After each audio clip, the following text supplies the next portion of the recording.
lie down, because that cruelty is inexcusable, I think. Well, and it just shows why we need more leaders like Speaker Emerita Melissa Hortman, and why I hope that more people will follow in her style and in her approach, and that there will be more people who are standing up and saying we need to run for office, and we need to not be afraid of, and we need to push forward and course correct and get this country back on track. We are going to return to our regular programming tomorrow. Thank you, everyone, for listening and or watching today. Up next on WCPT 820 is Chew's Views with Richard Chew on AM 950 Radio. It's the Matt McNeil Show, and stay tuned after that for Native Roots Radio.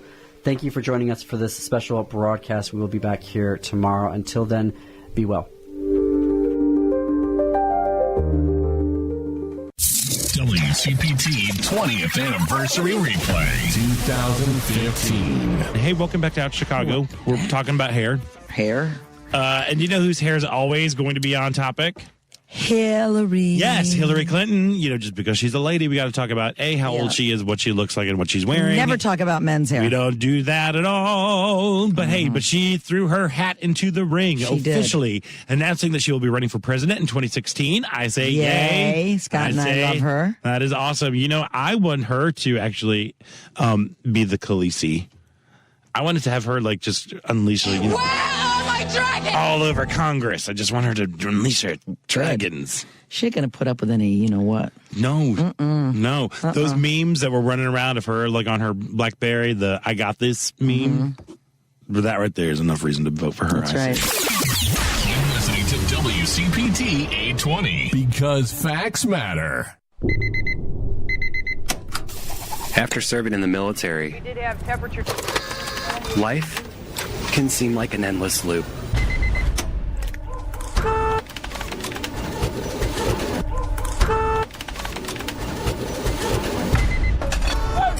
But the cycle can be broken.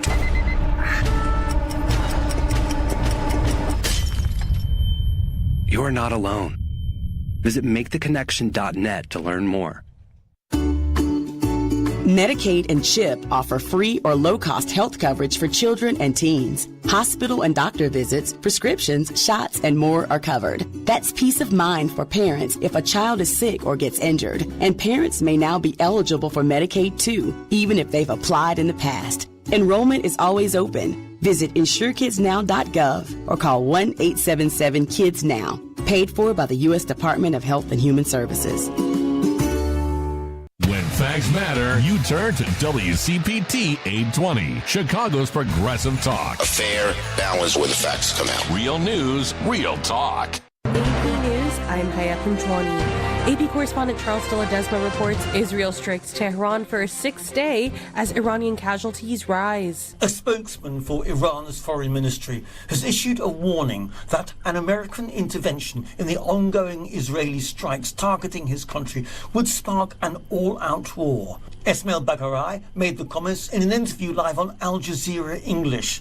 It was his first in the ongoing conflict. Donald Trump initially distanced himself from Israeli strikes on Iran, but has hinted at greater US involvement, saying he wants something much bigger than a ceasefire. The US has also sent warplanes to the region. Israel warplanes pounded Iran's capital overnight and into Wednesday, hitting a facility used to make uranium centrifuges and another that made missile components, the Israeli military says. I'm Charles de Ledesma. The European Union's top diplomat Kaja Kallas is warning that Russia has plans for long-term aggression against Europe. Russia is violating our airspace, conducting provocative military maneuvers near EU borders, targeting our trains and planes, attacking our pipelines, undersea fiber optic cables, and electricity grids, is assaulting our industry, including companies supporting Ukraine, and is recruiting criminals to carry out sabotage attacks. New York City Comptroller and mayoral candidate Brad Lander told reporters after his arrest yesterday that he'll be okay, but that can't be said for people being swept up by federal agents after their immigration court hearings. I know I will have to process, and I will have a good lawyer, and my rights will be protected. that Edgardo has no due process rights and no lawyer, and is going to sleep tonight in God knows where. This is AP News. AP's Lisa Dwyer reports that the Senate has passed a crypto bill, but it didn't address President Trump's investments. The Senate passed legislation that would regulate a form of cryptocurrency known as stablecoins. It's the first of what the industry hopes will be a wave of bills to bolster its legitimacy and reassure consumers following its heavy spending in last year's election. The bill advanced through the Senate by a 68-30 bipartisan vote, although some Democrats have raised concerns that it does little to address President Donald Trump's personal interest in crypto. Known as the Genius Act, the bill would establish guardrails and consumer protections for stablecoins, a type of cryptocurrency typically pegged to the U.S. dollar. The bill now heads to the House for potential revisions. I'm Lisa Dwyer. TV chef Anne Burrell, who coached people on Worst Cooks in America, died Tuesday at her New York home. I'm Haya Panjwani, AP News. This is 8:20 a.m. WCPT Willow Springs and streaming worldwide at WCPT820.com. We are Chicago's progressive talk, where facts matter. Now your WCPT 820 weather update. From the Weatherology Weather Center, I'm meteorologist Jennifer Wojcicki. We'll see a few scattered showers and thunderstorms at times here for today with cloudy skies, a high in the upper 70s. Winds out of the southwest around 5 to 10 miles per hour, gusting as high as 15. Then for tonight, a chance for showers and storms, cloudy, a low near 64. By Thursday, a slight chance for rain and storms, blend of clouds and sunshine develops, high of 82. Friday, a sunny high of 86. That's your latest Chicago weather update. Currently, it's 72. Now more than ever, Lowe's knows you don't just want a low price, you want the lowest price. And with our lowest price guarantee, you can count on us for competitive prices on all your home improvement projects. If you find a qualifying lower price somewhere else on the same item, we'll match it. Lowe's, we help, you save. Price match applies the same item. Current price at qualifying retailers. Exclusions and terms apply. Learn how we'll match price at Lowe's.com/lowest price guarantee. This is WCPT 820, where facts matter. Welcome to Choose Views with Richard Chew. Get ready to dive into a world of insightful conversations and thought-provoking discussions. As progressives, our job is to have an all-inclusive, full-on assault with all of our players. A show that focuses on moving our political, social, economic, gender, and cultural conversation forward. And all of our players means all of our players. It's Choose Views. And now, here's your host, Richard Chew. Good Wednesday morning, progressives. And yes, welcome to the June 18th, 2025 edition of Choose Views, 773-763-9278.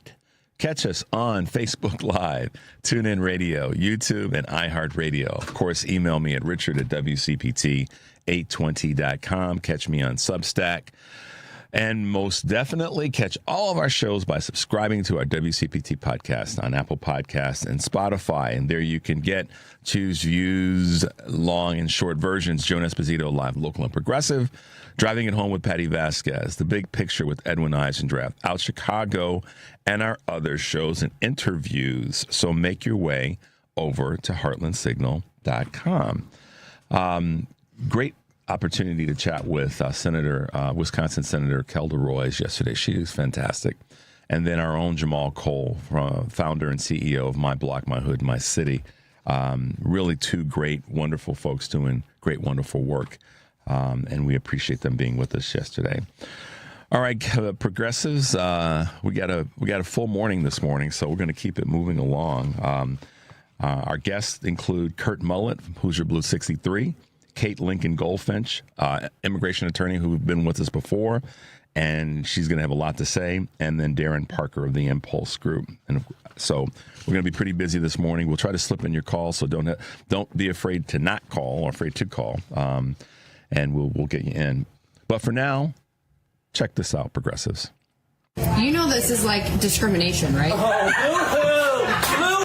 Get out of my bar. I think there's two kind of schools of thoughts about this. One is that, this is not very tolerant for a group of libs who keep thinking or keep saying that they think tolerance is important. And then just today, a friend and colleague of mine sent me the Karl Popper quote that I use all the time. Well, I should say I paraphrase, but I use it a lot. And it's this: unlimited tolerance must lead to the disappearance of tolerance. If we extend unlimited tolerance even to those who are intolerant, if we are not prepared to defend a tolerant society, then the tolerant will be destroyed, and tolerance with them. We should therefore claim, in the name of tolerance, the right not to tolerate the intolerant.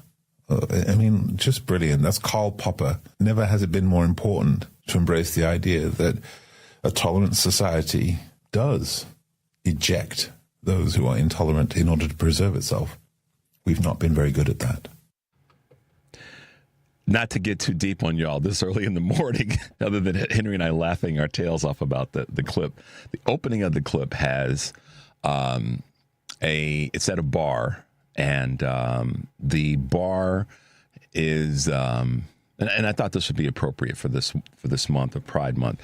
The bar is an LGBTQ bar, and predominantly, and the gentleman that runs the bar was dealing with a woman who was there and decided to show her fanny, and talking about members of the LGBTQ community who were the predominant customers at that particular bar.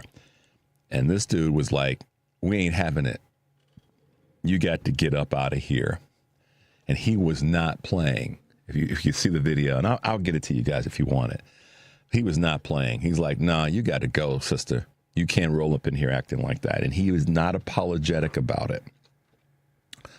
And the reason that I thought that this was just kind of where my brain was in the last day or so about a tolerance, and then the gentleman who speaks to the tolerant society speaks to it in the ways of we have to, at the end of the day, when I look at this, we must, the way I assess this is we must fight. A tolerant society is tolerant within reason or to a certain point. Before it decides, at some point it decides enough is enough. And I think that this past weekend's protest is part of that. Society saying, if we're going to be a tolerant society, an accepting society, sometimes you got to kick some MFers to the curb. They got to go. Or else they will end up planting themselves in the society that was once tolerant and now can't be tolerant because it's filled with chaos.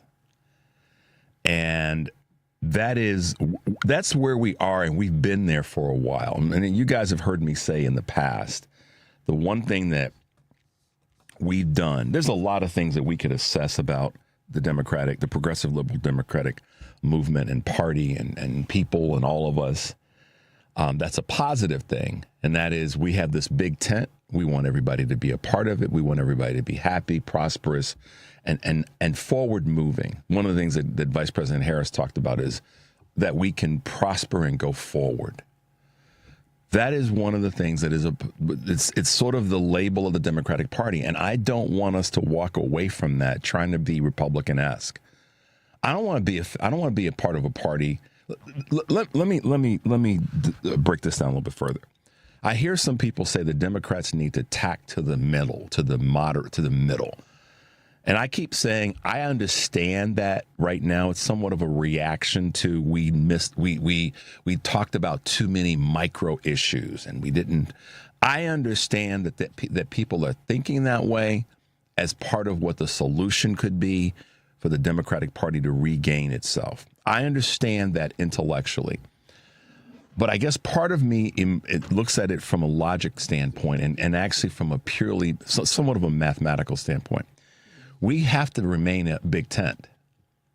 We have to remain a tent that is inclusive of as many people as possible. I don't think you move your tent. I think you expand the tent and you bring more people in so that the tent is inclusive. Okay? To move to the right, to move to the center means inevitably, just look at movement of an object. You leave something behind. And I don't think that we can legitimately call ourselves a party that's inclusive and wants to be a broad party if we talk about this that in a way that says we're going to lead, we're going to move to the center, and we can't be mindful of being woke and all the other things that a lot of people are saying. Maybe too many people are saying we need to let those issues go and talk about. We can do all of it. See, that's the problem. It's like if we pick these 5, then these other 3 we're going to leave alone. We end up leaving alone something that we need. So my thought process is, let's include all, but we have to do it in a way where we manage the tolerance. And that's what this clip was trying to say. We can't be tolerant of craziness and stupidness and chaos and people who want to tear stuff down. We sure as hell can't be tolerant of what the right, the GOP and MAGA are doing right now. In a tolerant society, you have to at some point kick out the chaos. You have to kick out the things that are not tolerable. And I believe that some of these small wins are lights that might be guiding in that direction. But I also feel that the protest this weekend, that's just a starting point. It can't die out now. The protest, even though it may not be as large of an organized effort as we had this past weekend, the protests have to be ongoing. And that's where the phone calls and the emails and the text and the postcards, which my man Kurt Mullett's been talking about for the last few weeks, and all the rest, the gatherings with people that are smaller protests, those are the things that we have to continue to do. And I know I preach about this every week, if not part of every day or at some point in every day's show. But it's what we have to do to keep our elected officials on all levels fired up and ready to go. Because it's what we also individually have to do. Let's be honest, y'all.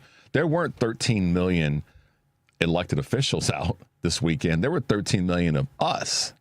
That ought to tell everybody something. Right, Henry? I mean, it wasn't 13 million elected officials out. There was 13 million regular folks. Maybe all together there may have been a couple of thousand elected officials if you take the whole country. Those are the ones that showed up in their districts and all.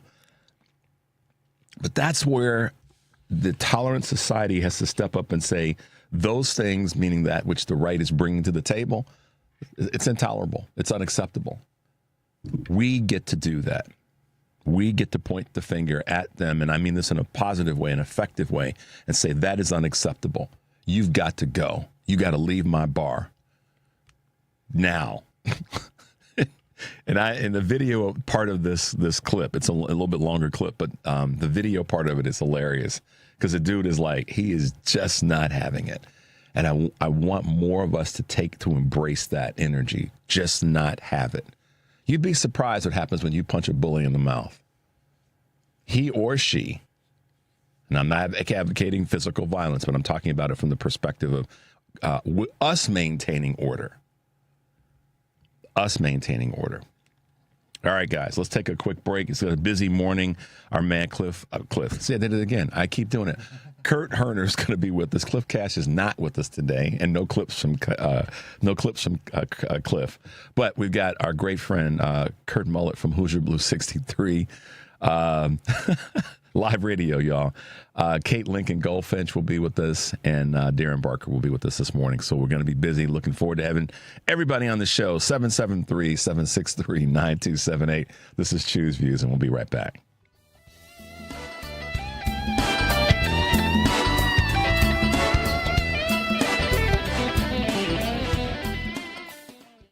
This is your WCPT Progressive Calendar. Monday, June 23rd at noon, the City Club of Chicago presents Chicago Teachers Union President Stacey Davis Gates in conversation with Dan Gibbons, City Club CEO.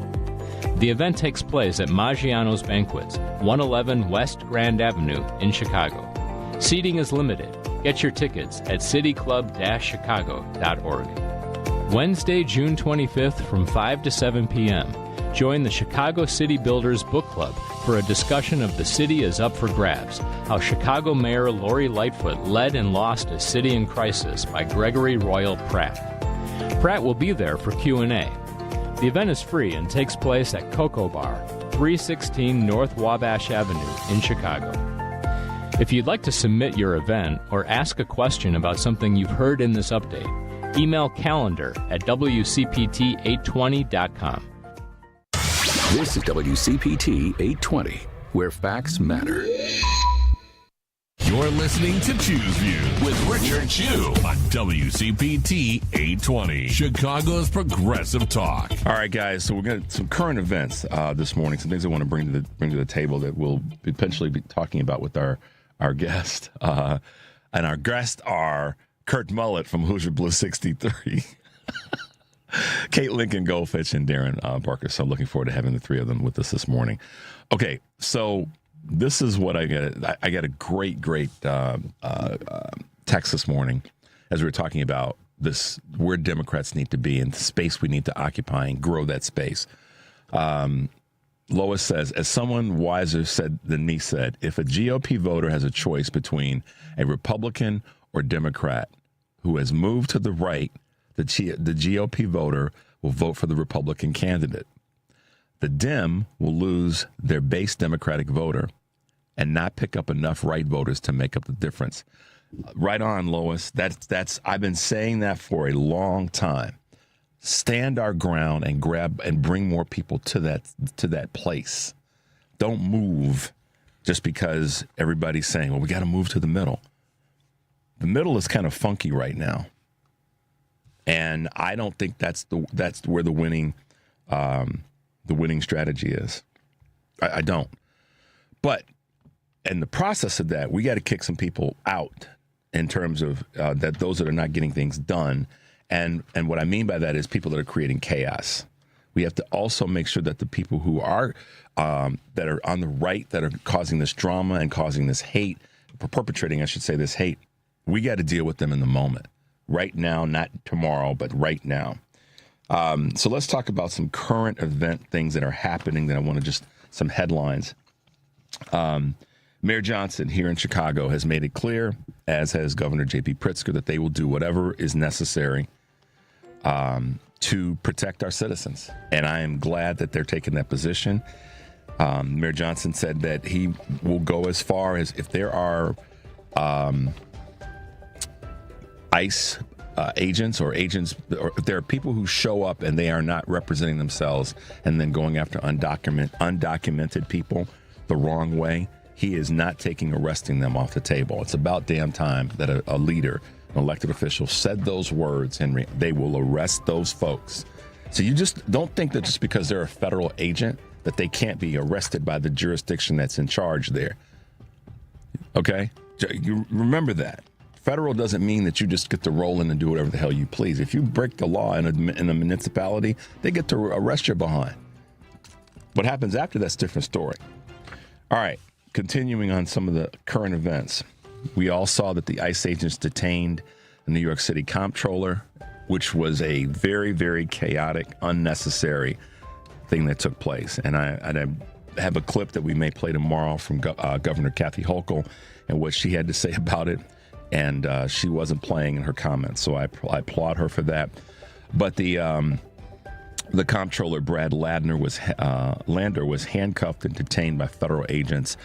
And we're going to talk to Kate about this when she's on, simply for escorting migrants from immigration hearings. And it was disgusting to see. And this is the chaos that is upon us right now. Donald Trump, I said this earlier, he's disgusting. And his work, his efforts, his mannerisms right now, they're equally disgusting. Here's an example. An executive order from Trump now allows VA doctors to refuse care to Democrats. Why? If the president loves the troops so much as he claims, as he does, Henry, why would he politicize Medicare for veterans? For medical care, I should say, not Medicare, but medical care for veterans. Why would he do that? Why would he? And how does he? Here's the part where just goes to show how stupid Donald Trump is. Disgusting and stupid. He doesn't know that the veteran that may be a registered Democrat didn't vote for him. Right? One of the veterans may have said, you know what, I'm a registered Democrat. I've been voting for Democrats all my life, but this time I'm voting for Donald Trump. He doesn't know that. So, guys, this is how stupid, ignorant, and disgusting Donald Trump is. He just is, and I'm not afraid to say it. Because why would you, if particularly, and this is the hypocrisy. I'm going to have a parade to celebrate the military. That's the lie he wanted to tell. No, I want to have a birthday party. I'm going to have a parade to celebrate the military, but then I'm going to have an executive order that takes away medical care for Democrats that served in the military, that allows VA doctors. Why? First of all, talk about a HIPAA-esque breach. How in the hell does a VA doctor know if a patient of his or hers is a Democrat? How would they know? Is this some of that Doge garbage where they went in and they started pulling records of people to see how they're registered, and then they're filtering that over to VA doctors? The doctors should lose their license over that garbage. But once again, Donald Trump, stupid, disgusting, intolerable. What a damn fool. Down in Alabama, here's one for you. Trump voters could starve as Alabama food banks warn of shortages due to the GOP tax bill. Last time I checked, that's a red state that voted for Donald Trump and has two Republican senators. But oh no, once again, the Republicans got it all right. They're going to cut and cause pain for people. They're all disgusting. They're disgusting and intolerable right now, and we should not, to our clip earlier, tolerate them any longer. Why? Our positive move forward should be to get rid of them, and the reason why is they're hurting people and running around calling themselves Christians. What about least among us Christian nationalist Republicans? What about that? You all are tiring to me. And of course, Donald Trump and his craziness, his decline, you all saw what happened at the G7. His decline could lead us into war with Iran if we're not careful. So those are a couple of current events from Choose Views this morning. Just some hot topics that I thought you guys might want to know about. And of course, Kurt, Kate, and Darren and I will probably talk about them all during the course of the show today. Want to hear from you guys as always. Let me put this back out there to you guys again. Going back to the clip that we played earlier, it's important that we do not tolerate garbage and craziness. It's important that we call it out as we see it when we see it, and in a somewhat humorous way. And the reason that this clip is still relevant that we had from earlier in the week that I want to play. Do we have the George Conway one handy? Let me find it. Okay. But we have another clip that I think you guys let's play the Tina Smith one for them, Henry. Senator Tina Smith and Representative Mike Lee there was an exchange, and you guys saw this by now. This is what I mean by intolerant or intolerable behavior, and I appreciate what Senator Smith had to say. Your colleague in the Senate, Republican Mike Lee of Utah, in the aftermath of this attack, he posted two things. One, he said, quote, "This is what happens when Marxists don't get their way." And then in an apparent reference to the governor, Tim Walz, he wrote, "Nightmare on Walt Street." You were seen talking to Senator Lee on Capitol Hill earlier. What did you say to him? Wanted Senator Lee, who, I mean, honestly, I don't have much. I don't know him well. We have not dealt with each other that much. I wanted him to know about the consequence of his words, and I went to him and I said, your message on social media showed the image of the man who killed my friend, potentially minutes before that happened, and your message was, this is what happens.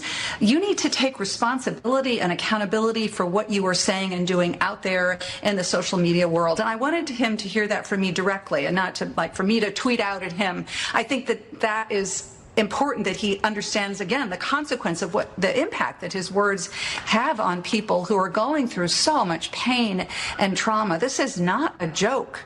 And he needs to understand over 7 million people dialed into his message on social media. He has a powerful platform. He should not be using it to spread misinformation and to basically make a joke of the murder of people, of public servants. Yeah, we can't tolerate that. We can't allow that to go unchecked. There's no way we can allow that to go unchecked. I think it's John Thune, who's the Senate Majority Leader, needs to censor Mike Lee for what he did. That was threatening. It's very insensitive, but it was also not inspiring. It was an instigating thing. What I mean by that is in some ways, people who are not properly hinged might see that if a senator can say, it's so different than Trump and his craziness. If a senator can say what Mike Lee said, then I guess that's giving me the approval and the sign off that I can go out and commit these kinds of acts. That's the other part of this. That is threatening, and it's also very, very unsafe. I just think that this is why so many people, when we see and hear this, we have to be willing. And I mean, so many people are asking our leaders to speak to these things real time. It just we cannot continue to allow this craziness to happen, and we have to have a tolerant society, we've got to get out the intolerables. Hillary Clinton famously referred to them as the deplorables. Well, Mike Lee, you're deplorable. How dare you say that after the tragedy that took place to a colleague of yours, one that's an elected official? Who cares if it's in a different state? How dare you do that? And this is the problem. The people that elected him should be the ones banging on his door saying, dude, you just can't do that. We elected you. And particularly from the so-called state of Utah. The voters there are hypocrites if they haven't called him out. If John Thune is not going to be the one, then the voters should say, you know what, man, that's just not cool. And they should do it publicly. And the media there in that state should be how they roll into a diner, Henry, to talk about, well, what do you think of? Roll into a community, go into the city that is his home in the state of and say, what do y'all think about what Mike Lee said? Ask them. This is where the media drops the ball. This is the part where, when you see this and you hear this, you say, you have to be, if you're plugged in, you have to say that they have to handle themselves differently. But at the end of the day, we have to call them out too. I believe that. I'm committed to that. And that's why I'm going on about this and playing you guys these clips, because I think they're relevant to where we are in this conversation. All right. Let's take a quick break. When we come back, our good friend Kurt Mullett from Hoosier Blue 63 will be with us. 773-763-9278. This is Choose Views, and we'll be right back.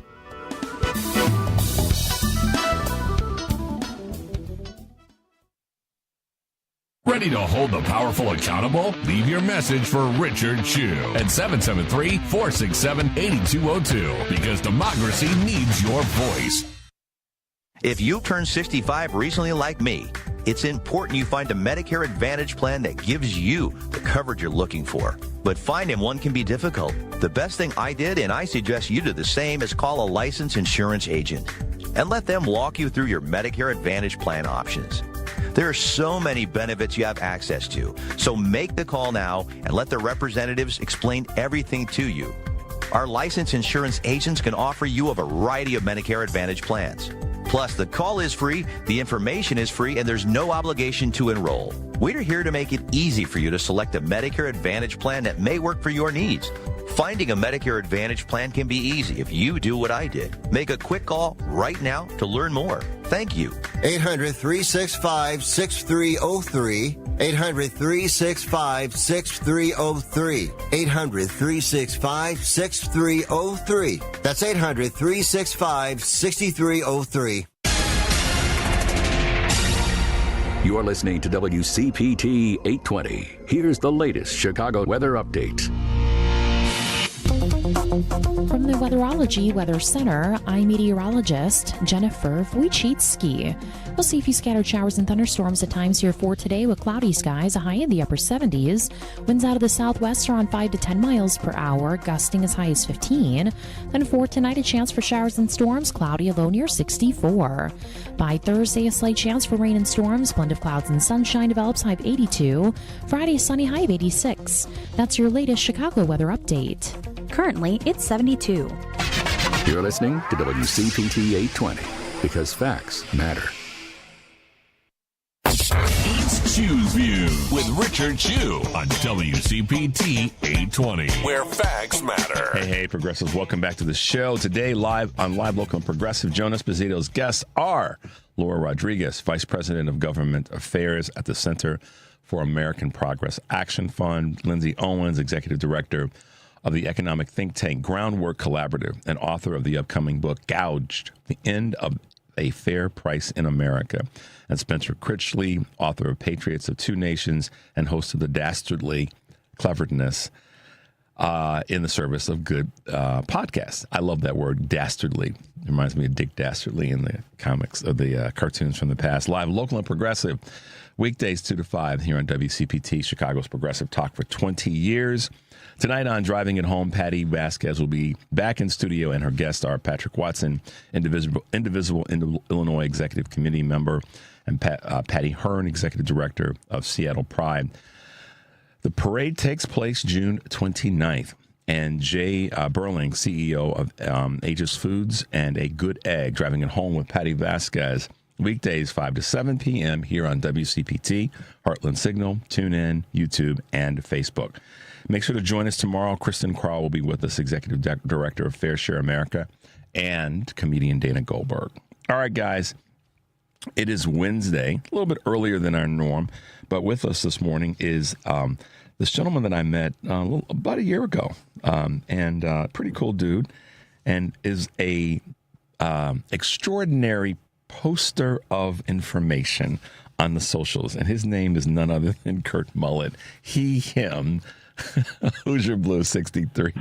I had to drag that on for purposes of humility. Yeah, man. You're coming up for air, aren't you, bud? Oh my gosh! I this is the part that being humble is all about. When you're just like, your brain's going, I mean to say X, and I said this, and then I said that. Oh my goodness, my good friend. How are you today? I'm doing good. How are you doing today? Oh my goodness, I am doing great. Henry and I were laughing about the mornings when you had that last hour of sleep before you have to get up. And if that last hour of sleep is ruined by something, then you definitely come out of the gates a little bit wobbly. So. There you go. Yeah. But I'm doing great. Understand totally. I'm doing great. Hey, man, listen, and to all you guys that are listening, Kurt was busy this weekend. He was very busy. And I don't know if you had a chance to see any of his posts that he had out in terms of his items that he posted on social media. But I got to get right to this with one, and that is this great poster that you had. It's no felons, no fascists, no kings, and that's part of the three no's or bullet points that you asked a number of us to send to you. How did that go? Not the protest specifically, but the video that you put together of the different videos that we sent to you. How is that playing out? How's that going? Oh, it went great. People were very receptive of it and loved it, and I appreciate you participating in it, my friend. It was great to have a diverse group of individuals giving their opinions and just saying something simple and to the point that got the message across. So a lot of people viewed it, liked it, commented on it, and loved it. So, and that's what America needs to see. They need to see a diversity of people, a group of people who don't look the same, who don't talk the same, who don't act the same, come together under one unified message in order to fight what's going on in our country. And those are the little things that people think that, well, that's a waste of time. Well, no, it's not. Because if you can reach out and affect 3 people or 4 people or even one, you've done your job for the day. So I appreciate you doing that. So. Oh, it was great. It was great. I was trying to find the right spot to do it, and I had to make sure the lighting was right and the volume was right, and there wasn't too much background noise.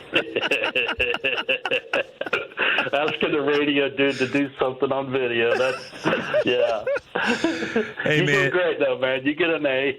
I will appreciate that. Listen, I also, speaking of no felons, no fascists, no kings, one of the other things that you posted was a sign that you had that also had some saltiness to it, 8647, and the letters F and U and then 47. See, I can say it that way, and no one can take it the wrong way. The letters F and U were merged with the numbers 4 and 7. So talk about that for a moment, to the extent that you can. That's a hashtag I use on almost every post. I don't use a lot of hashtags, but I do use that one. That was the sign that I created, made to take to the protest. I also made, and I didn't find any pictures of it. I failed to get some pictures of it, but I took one of my white T-shirts and I painted on the front, "I'm not a paid actor," and then I had a big FU-47 on the back of it. And I sent you a picture of some, hoodlums that were across the street from us at that. I just got it, man. Talk about this picture that you sent to me. No, this played out across rural America. I'm sure in thousands of communities, and people don't. I went to Peru, Indiana this weekend, a community that's 12 miles west of us. It was a smaller event, but that's what I'm trying to do. I'm trying to get to smaller events and get involved with people to support what they're trying to build in their communities.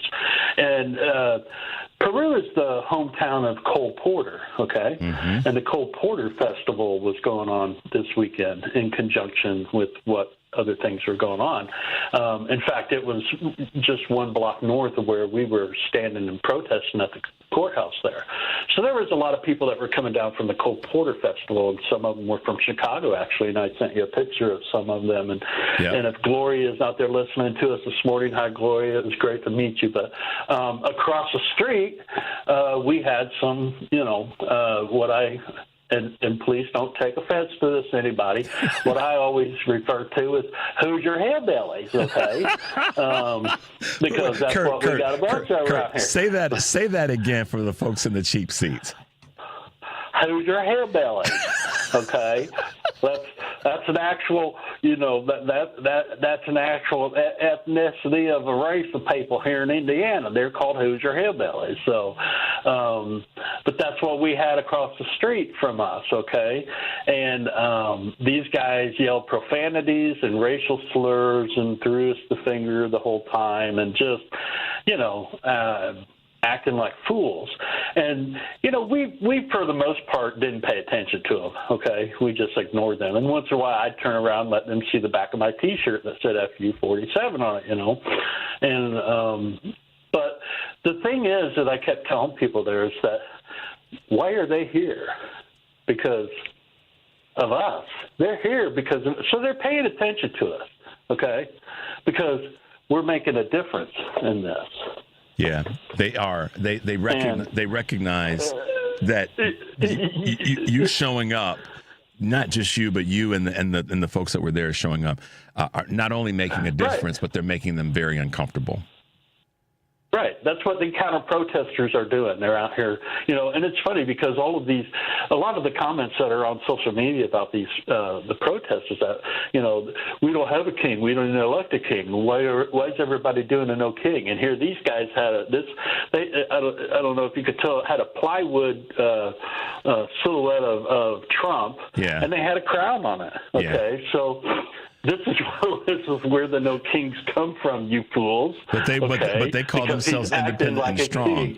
Yeah, they call themselves independent and strong and tough guys. But you're bowing to a king by having a cardboard cutout of Trump with the crown on his head. But yeah, you guys are the tough guys. Right. You guys are the strong guys. You guys are the ones. And if I can see this picture a little bit more clearly, it looks like one of the guys is giving the proverbial middle finger to you guys that are there.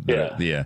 And yeah, it's his hand was like that pretty much all day long. I'm sure when he went home, he had to soak it in some water or something to get it adjusted back to normalcy, because he pretty much stood there the whole day with that number one salute to us the whole time. So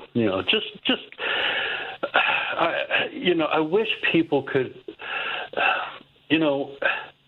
Chicago is a beautiful town, and I love it up there. And when I came up for your guys' anniversary celebration, it was such a relief to be in an area that people were actually positive, and that there was a lot of liberal feelings and democratic talk and everything. I wish people could just grasp a hold of what is going on in rural America, and they might understand the severity of things a little bit more.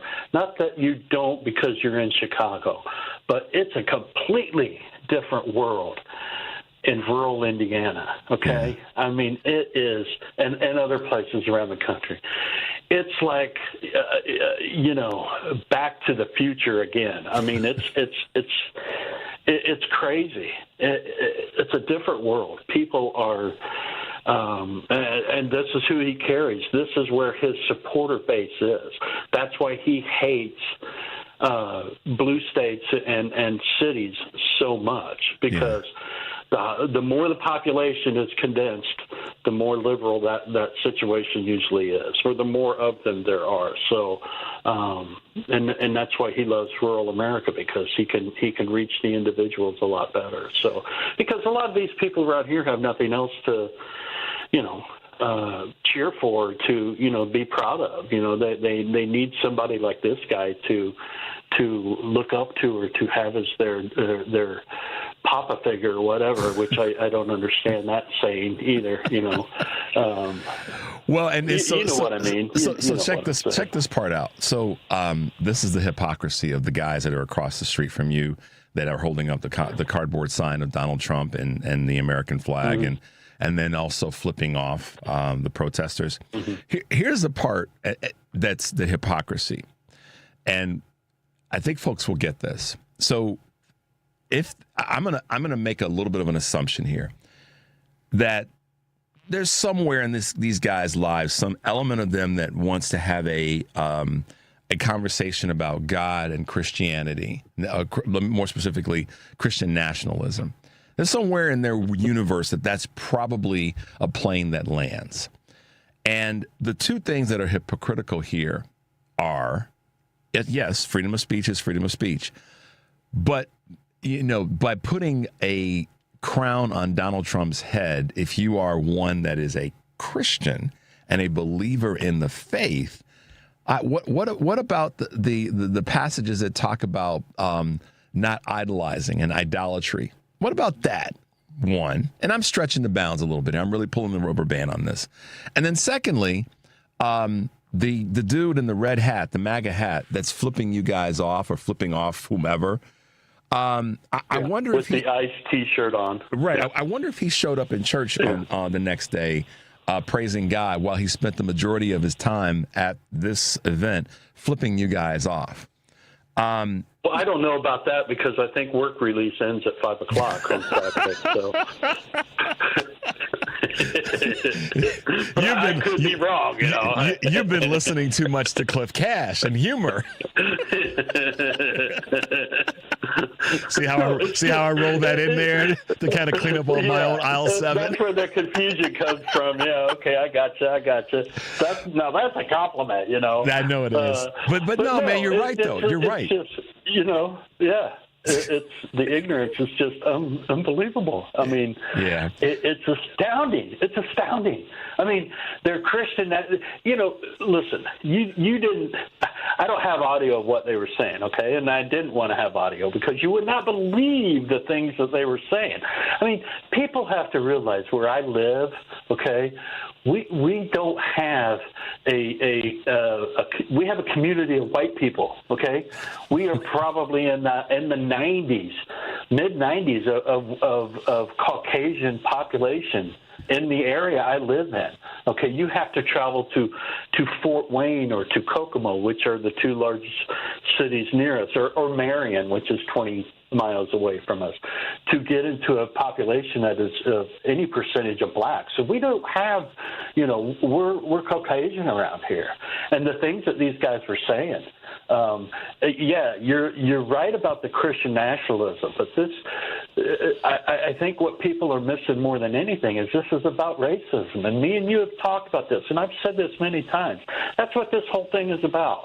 This whole thing is about white nationalism and racism. Yeah. Okay, this is this Make America Great Again is taking it back to when, you know, women were not recognized and black people were considered 2/3 of an individual. That's what they want. This is white supremacy. Okay, period. See y'all. They hate anybody that doesn't look, you know. It's not white look straight like male. Or hillbilly. I mean, yeah, you know, they don't. And so I'll get communications from people of all sorts that say that have called me a racist because I've had people on that have been very, quote, pro-black, and I've had and I get people who communicate with me that call me a racist because every now and again I'll call out something that happened that was tinged with some racism, but the fact that I called it out and was unapologetic about it, I've had people say that I was a racist because of that. And that's fine. You know, I don't really necessarily care. They can go kick rocks. But at the end of the day, when someone like you says that, and it doesn't matter if it's happening in central red rural Indiana, or if it's happening in downtown Chicago, it's still racism, right. It's still sexism, it's still Christian nationalism, right. And it's still privilege. And that's the part that a lot of people really, really, what can I say? They just, to your point, they just don't get it. And they don't get it. That blinding sort of, you know, I'm right about everything and you're not because you're not white. Is so it's crazy, and I know it drives you crazy, and that's why I appreciate you speaking to it from your point without a filter on it. That, you know, as a guy who is leaning into this and putting in the work. You like Karen Byrne. I'm going to get you guys connected. She reached out to me and said to make sure that I get you her information and vice versa. So I'll make sure to get you guys. I'll do that because I know that you guys have a lot to say and a lot that you guys can say together. But you know, both. Well, thank you for that. No, absolutely. And both of you have said, and Karen has said this a number of times. She said it on her podcast. She said it on this show. And I respect you guys for this, but this is not a black folks or other folks of color problem. At its core, it's a racist issue. It is racism, and it is a thing for white America to solve. And I've not said those. And racism is not just about color. Racism is not a color thing. Okay, racism covers all. You know, any kind of discrimination that's done against another individual, I throw into the racism. You know, use your imagination a little bit to what, people say. Imagine what I am called by people on the right. I don't have to imagine. When they see me talking about the rights of black individuals or Hispanics, Imagine what they are calling me. They're calling me a blank lover. Okay. Oh yeah. And you can fill that in. That's what they call me. Hey man, I listen. I responded to a guy the other day that said that to me. I said, "Hey, I love you too, buddy." I mean, well, I almost got. This is just being very, very transparent with you guys. And Kurt and I slipped off into a conversation. I got it. I had it. This happened to me a while back, where a dear friend of mine, and I were hanging out, and he was referred. Someone walked past a table where we were sitting, and two guys, kind of the stereotypical, unfortunately but true, frat boys walked by and referred to my friend as an in-lover. And it didn't turn out particularly well for them, but that's another conversation. Let me ask you a question. I wanted to get your take on, and I know this is something we could talk about for hours, but this horrible situation that took place in Minnesota, and people lost their lives, and people were injured, and of course people were terrified of what could happen next. And you said this before. Well, go ahead. I'm sorry. Your thoughts about No, that. you finish. You said this before that you're worried about areas. I mean, this happened in Minnesota. This was not in Indiana, so it happened in a blue state, in a blue community. And you said that one of your concerns is that this is something that is brewing, and it's just waiting for the powder keg to be lit. So let just. Well, absolutely. I mean, the first thing about that comment I will say is that we have to remember what happened on January 6th, because they lost an election. Mm-hmm. Okay, just think if they lose control of our country, like they have finally seized. Yeah. Okay, regardless if it's beating them in an election or if this guy, is removed from office. Okay, which my hopes are still there. But the situation with Melissa and Mark and what happened, just when I heard it on Saturday morning before the protest, it shook me. I had to sit down a second. I couldn't believe what had happened. Mm-hmm. And my thoughts immediately were about them. I didn't know much about them. And I thought, wow, how, I can't imagine being a loved one and getting a phone call saying, she just got killed by a radical, So when I got home from the protest and I started digging into it, what bothered me more than anything was the left or the right going crazy about calling this guy a leftist and all this. He was a radical liberal. I mean, and so I started digging into it, and it wasn't hard to find out. That's the furthest thing from the truth that this guy was. He was a Trump supporter. He voted for Trump. He listens to Steve Bannon's podcast. Okay, he's actually an evangelical minister who went to Africa and gave sermons all across Africa. Okay, this is the typical stereotype radical gun-toting freak out there. They're conservative. They're white. They're Christian nationalists. I mean, check. And, so we have privilege. All these people and privilege, yeah. Well, you and I have talked about this. White privilege is being born white, period. I don't care what anybody says. And that dude that calls in on the show, call in sometime when I'm on here, bud, and I'll have a conversation with you. I mean, the perspective of privilege from another white guy. Yeah. Dude, I mean, but this is who these people are, okay? This is what they are. Just like you were talking about earlier. They preach about the Bible and talk about Christianity, yet they're the most hateful and violent people in our country. We've got a dude here in our city council that's the same way, a radical Christian who just is full of hate and spews it on everyone, and it's unbelievable. So, my heart goes out to the family of the Hortmans and for those who were injured. And I hope everybody can get past this and survive it. But we have a serious problem in our country, and I still have fear. I'm not going to stop. I mean, my daughter is worried about me all the time. My wife worries about me, but I'm not going to stop because, this is too serious. But I do fear that things are. I think the right is getting uneasy. I think they're starting to there get you go. nervous. There you go. There you go. Because listen, that's why I said earlier that Mike Lee needs to be censored. John Thune is not doing his job. The folks in the state. I said so-called state of, I didn't mean it that way when I was talking about Utah. I know my 50 states. I've done all 50. But my point was that someone called me out on that. So clean up on aisle 7. The voters in the state of Utah need to shut him down because that advocation of violence is wrong, it's unhealthy, it's unsafe, and it's going to continue to keep throwing gasoline on this fire that you've just said is already, it's more than smoldering, it's burning. And to that end, Mike Lee is I got a problem with him. And Senator Smith is being she's being generous, in how she's handled some of this, but she's being respectful at the same time.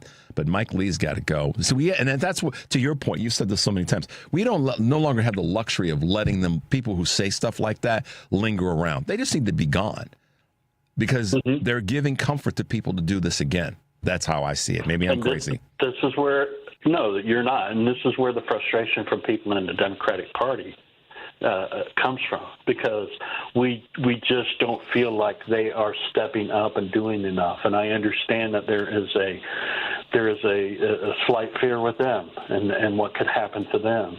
But, because unfortunately, my God, they need to every single one of them should have gotten in front of the camera and said, this is not right. Yeah, I was there too with that. There should have been, and we're running out of time, but absolutely agree that right now that needs to be the firewall from the Democratic across the board on a federal level. I mean, we've seen it happen on a state level in Minnesota, but this is the fire is burning. It's not gonna burn. It's already been lit, so it's kind of where we are. My man, 13.14 million people showed up to protest, and we need to keep building that number, because the more people that show up and the higher percentage of people we get out there, the closer we are to defeating this regime and getting rid of tyranny and restoring some decency to our country. I mean, this guy is destroying us worldwide, and look at it; it's affecting us worldwide. We are not the only. The U.S. citizens are not the only ones scared in this world. Trust me. I know. People don't understand the place globally that America has, and what other countries are seeing scares them to death. So, it does. So hey, I appreciate it, Bob, talking to you today. I know. It's so nice to talk to you. Did I say Bob? I'm sorry. Oh, that's okay. I had an Uncle Robert, and he was a good dude, so I'll take that as a badge of honor. Man, it's so great to talk to you, and I appreciate all that you do. And I will say this: I know you will be, but please, brother, be safe. Keep up the fight. I got your back, and I appreciate you landing your plane with us this morning. So thanks, Kurt. Be well. Thanks for everything you do, Richard. Have a great day. You too, my man. Take care. You too. Bye-bye. All right. Just in case y'all didn't know, that was Kurt Mullett of Hoosier Blue 63. I just have to have fun with it and tease myself. But anyhow, Kurt's my man, and he's doing great work, and you all need to get after him and follow him. And if you're looking for a place to get involved and have your voice be heard and participate in stuff, he does post a tremendous amount of information. So we're going to take a quick break, guys. Gotta slow the train down for a bit. 773-763-9278. In the next hour, we'll be talking with immigration attorney, Kate Lincoln-Goldfinch. She is a true rock star and a lady that's getting work done. So we'll be right back.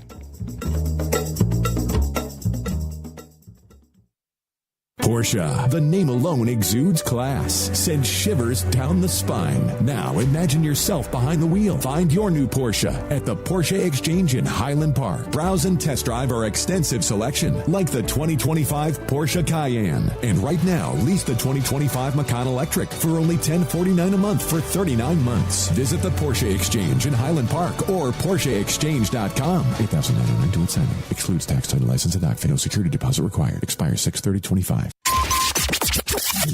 WCPT Replay. We are proud to have U.S. Representative Nikki Brzezinski with us here this morning. I think we should be talking to voters about the fact that it is Democrats that are fighting to make your life better. We are the party that is protecting the working people, the retirees in this country. It is not the other side who is standing with the MAGA billionaires in this country, trying to get them a lower tax rate. That's who they are. We are for fighting to improve your everyday life, and we have plans that are going to do that. And I think we need to focus on the everyday costs that people are facing. You know, it's truly what I believe Trump sold as a snake oil salesman to voters that he was going to tackle on day one. And you and I both know that that's the last thing he's been doing. He hasn't done a damn thing. Keep listening to WCPT 820 because facts matter. With Amazon Business, smart business buying tools enable buyers to find and purchase items fast. Free up your teams and focus on your future. Learn more at AmazonBusiness.com. AP News, I'm Haya Panjwani. AP correspondent Charles Deladesma reports Iran cautions President Trump about joining Israel's war. A spokesman for Iran's foreign ministry has issued a warning that an American intervention in the ongoing Israeli strikes targeting his country would spark an all-out war. Esmail Baghaei made the comments in an interview live on Al Jazeera English. Donald Trump initially distanced himself from Israeli strikes on Iran, but has hinted at greater US involvement, saying he wants something much bigger than a ceasefire. The US has also sent warplanes to the region. Israel warplanes pounded Iran's capital overnight and into Wednesday, hitting a facility used to make uranium centrifuges and another that made missile components, the Israeli military says. I'm Charles Deladesma. The Stanley Cup is staying put in South Florida. Correspondent Gethin Kuba. The Florida Panthers are Stanley Cup champions for a second straight season. Florida secured its second title in franchise history with a 5-1 Game 6 win over the Edmonton Oilers. Sam Reinhart scored 4 goals in the clincher. Sam Bennett won the Conn Smythe Trophy as the playoffs MVP with 15 postseason goals. We were counted out a lot. We went through adversity, and there's just so many guys just dug in and stepped up when we needed them. Vasily Podkolzin scored the lone goal for Edmonton. Oilers captain Connor McDavid. We obviously believed. Came up just a bit short again. Edmonton's loss extends Canada's Stanley Cup drought to 32 years. Florida is the NHL's first back-to-back champion since Tampa Bay in 2020 and 21. I'm Gethin Kuhlbaugh. Los Angeles Mayor Karen Bass lifted a curfew she imposed last week to prevent vandalism and break-ins during nighttime protests against Trump's immigration crackdown. This is AP News. There's new recipients of Academy Awards. Tom Cruise will finally be getting an Oscar, and so will Dolly Parton. The Motion Picture Academy says Cruise, choreographer Debbie Allen, and Do the Right Thing production designer Wynn Thomas will receive Governor's Awards for their extraordinary careers and their lasting impact. Cruise has been nominated 4 times for Oscars. Show me the money! He was nominated for Best Actor in Jerry Maguire and Born on the 4th of July. Dolly Parton will also be recognized with the Jean Hersholt Humanitarian Award. I'm going to get that gun of mine, and I'm going to change you from a rooster to a hen with one shot. The Academy is honoring Parton's humanitarian efforts through organizations like the Dollywood Foundation and the literary program Dolly Parton's Imagination Library. The awards will be handed out in November. I'm Ed Donahue. I'm Haya Panjwani, AP News. This is 820 AM, WCPT Willow Springs, and streaming worldwide at WCPT820.com. We are Chicago's progressive talk, where facts matter. Now, your WCPT 820 weather update. From the Weatherology Weather Center, I'm meteorologist Jennifer Wojcicki. We'll see a few scattered showers and thunderstorms at times here for today with cloudy skies, a high in the upper 70s. Winds out of the southwest around 5 to 10 miles per hour, gusting as high as 15. Then for tonight, a chance for showers and storms, cloudy, a low near 64. By Thursday, a slight chance for rain and storms, blend of clouds and sunshine develops, high of 82. Friday, sunny, high of 86. That's your latest Chicago weather update. Currently, it's 72. It's summer. Time to enjoy long days, lazy nights, and great food. Because Uber Eats has deals all summer long. So, when hunger strikes, don't sweat it. Delicious deals are just a tap away on Uber Eats. Enjoy all your favorite grocery items delivered straight to you. Get ice cream, soda, and snacks from your favorite stores like Wegmans and CVS and make the most of every moment. Now that sounds like a good summer. Order now on Uber Eats. Terms apply. Product availability varies by region. See app for details. Alexa, play WCPT. WCPT from TuneIn. Welcome back to Choose Views with Richard Chu on WCPT 820 AM, where facts matter. Take it away, Richard. Hey, progressives. Welcome back to the show. Thanks for being with us this morning, and thanks for putting up with me and Kurt as we chop it up this morning and have a little bit of fun in this crazy time that we're in. Make sure to stay tuned for our WCPT Progressive lineup, the Stephanie Miller Show, my radio sister on the West Coast, the Tom Hartman Show, professor of everything progressive, Joan Esposito, live, local, and progressive, and, of course, Patty Vasquez, my bookend that's driving you home. How else do I say? Well, let me also remind you that this is the Credo mobile phone and text line, 773-763-9278. Right now, I said to a friend of mine the other day, I said, there's a woman who is doing work that a lot of people don't know about, and I feel it's my responsibility to make sure that every time I have a chance that we highlight what she's doing. It is literally on the ground work in making certain that people who are getting caught up in this craziness that's going on with our immigration system and what's happening right now, specifically with the administration, is that there's a champion out there. And we've had the opportunity and the blessing of having her with us before, and that would be our good friend, Kate Lincoln-Goldfinch. Good morning, Kate, and welcome to the show. Hey, good morning. How are you doing today? I'm doing good. I woke up this morning literally on the right side of the bed, but my brain it just wouldn't plug in fast enough. I was like, have you ever had that happen? You wake up on the right side of the bed, but your brain still goes, where am I? So, oh, yeah. That's most mornings before coffee for me. Well, Henry and I were joking about that this morning because we both had that same occurrence. Thank you for being with us again, Kate. I know that to say that you have been busy would be probably an understatement, but you are not only have been busy, you've been highly effective in what you've been doing in supporting folks during this crazy time on the topic of immigration. And there's a couple things I want to chat with, but I also wanted just to kind of give you the mic to talk about some of the stuff that is happening. And you know, I'll dive right into the deep end of the pool with what we saw last week in Los Angeles with Senator Padilla, and what we saw yesterday in New York with the city's controller.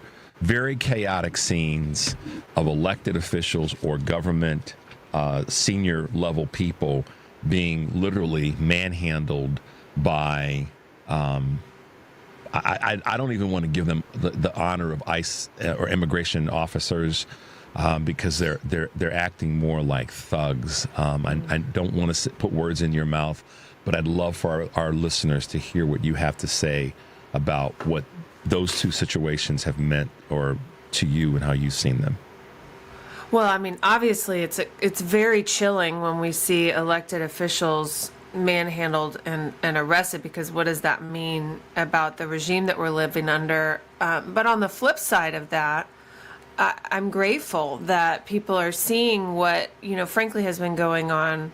I mean, in some cases for years, but really has ramped up over the last several months. I mean, this is how immigrants who are not criminals have been treated, to the thousands on a daily basis. And so these lawmakers are just showing us what's actually going on all over the place. So the more attention that it gets, I think ultimately potentially the quicker we'll get a change in policy, I hope. Are you, is there any, speaking of the word hope, is there any hope or thought that Republicans who have the ability to essentially shut this down or certainly redirect it in the House of Representatives on a federal level, do you think that they have the courage and the guts to do what their power affords them?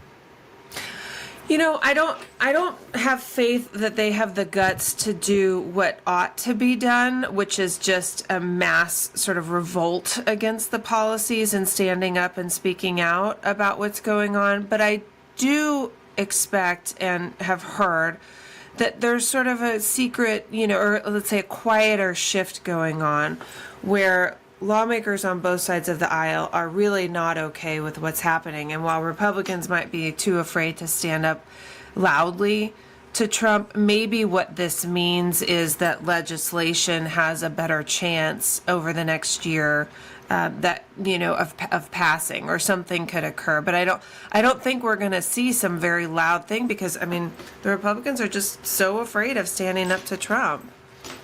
Yeah, and that's where the other side of the aisle, I ask a similar-esque question. Now that we're seeing, and people have said that Democrats are doing enough, and I guess what I always ask, well, what's the definition of enough?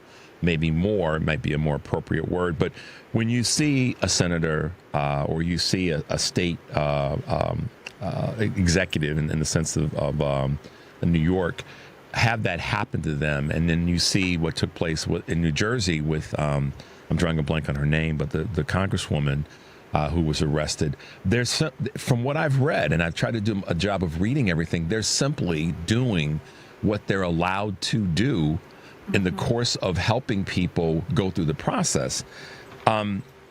What is it that they've done wrong? In your observation, obviously we weren't there on the ground, but what do you see, if anything, that they did not do correctly in the moment that they were in? These three, Padilla, Lander, and I'm drawing a blank on the congressional representative in New Jersey. Yeah, I am as well. Well, I've seen the videos of Padilla and Lander, and neither of those videos did I see them act illegally or inappropriately or do anything that would warrant any kind of physical detention. Padilla just walked into a press conference and asked a question and identified himself as a senator. And, maybe Kristi Noem didn't want her precious press conference interrupted, but a way to have handled that with grace would have been to turn to him and say, at worst, thank you for your question. I understand this is important. I'm in the middle of a press conference, and I promise I will talk to you right after this. That would have been such a simple way to respond. And Lander was simply asking ICE agents if they had a warrant to arrest the man that they were attempting to arrest. And they could have said, our belief is that we don't need a warrant and that you are wrong and we're going to take him into detention and we'll have our supervisor contact you. There are just clear human ways to handle these, even if the law enforcement officers don't agree with whatever is being said to them at the time, that don't require grabbing someone and, cuffing them and throwing them to the ground. It's just an absurdity.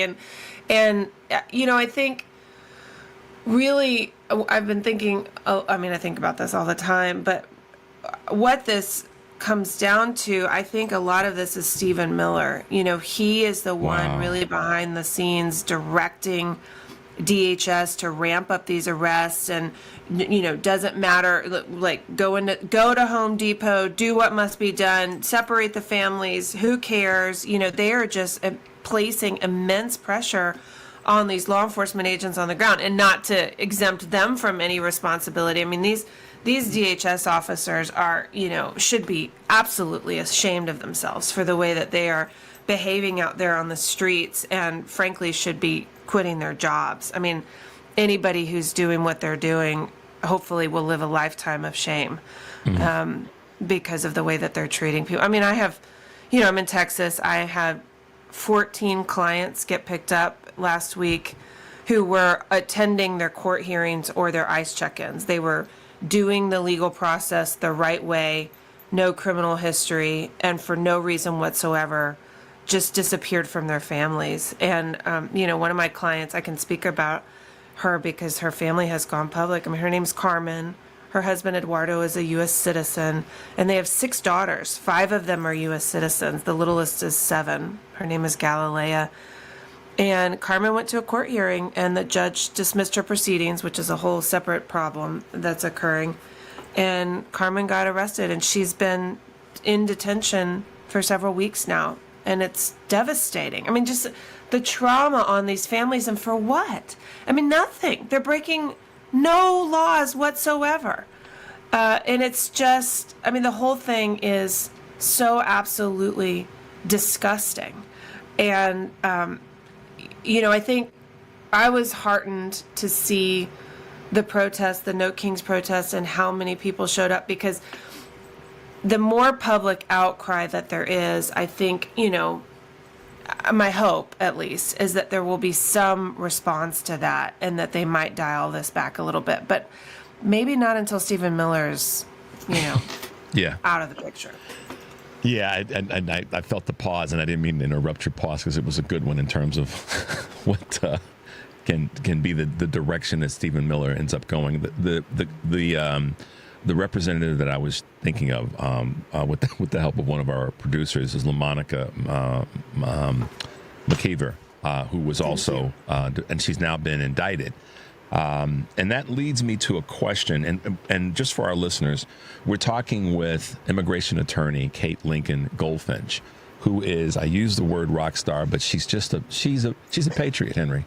She is a patriot because she understands what's in the Constitution and what should be afforded to people that are on this land, inside of these borders. And that's what makes you patriotic, Kate, is that you understand that and you're trying to implement that for the purposes of bettering people's lives or just keeping people's lives from turning into a chaotic mess. So, again, thank you for that.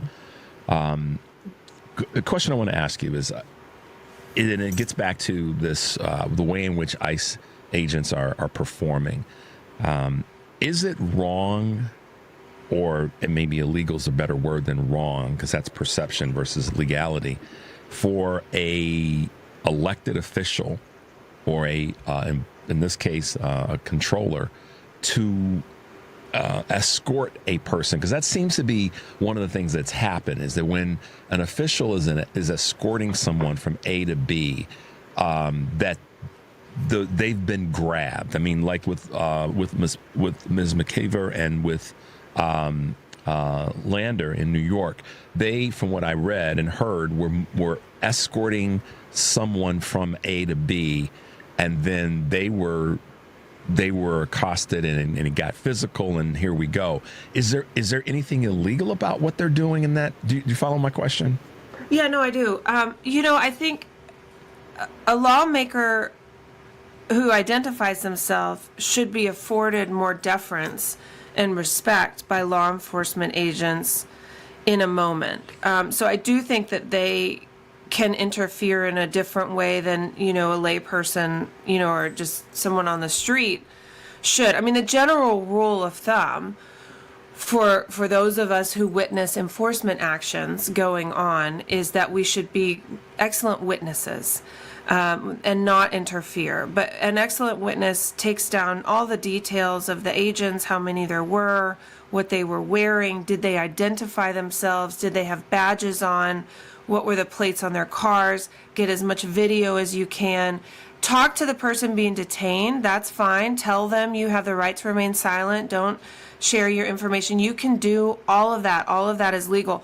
What you shouldn't do is interfere in the law enforcement action, because that can, sort of ratchet up the violence of the interaction, and law enforcement can feel threatened, and then things can get violent. So that's just a general rule of thumb about witnessing. But like I started with, when there's a lawmaker there and they say, I'm the comptroller, I'm a senator, and I have questions about this, one would think that the law enforcement agents would pause and say, oh, maybe I ought to rethink what I'm doing here, or at least have a conversation with this person as opposed to detain them. So no, I don't think that they were doing anything illegal. I didn't see Lander, like, did he physically get in the way between the agents and the person being detained? It depends on which video you're looking at and from what angle. And unfortunately, in each case, it doesn't look as though he was, or he was, he was moving through. And it's sort of, just like, no disrespect, but it's like they're just bum rushing folks now. They are. And the videos are just horrible. I saw one that it makes my skin crawl, where there was a woman who turned out to be pregnant in her vehicle, and 3 agents two were crawling in the front of the vehicle, and one was coming from the rear seat, trying to snatch her out of the car. And there were people yelling, she's pregnant, she's pregnant. And my concern is this, and I'm just going to say this, Kate, and I'd be lying to myself, and I never want to do that, but I'd be lying to the audience if I didn't say my concern is that they're going to roll up on the wrong group of people. And those wrong group of people, there's going to be some agents that are going to be expired because, and they aren't going to be prepared for it because they're going to roll up on the wrong folks at the wrong time. And I don't want to see that, because I know that in his deep, dark recesses, that is what Stephen Miller wants to see happen, because that will then give the administration, in their mind, the reason and the right to go forward with some form of martial law.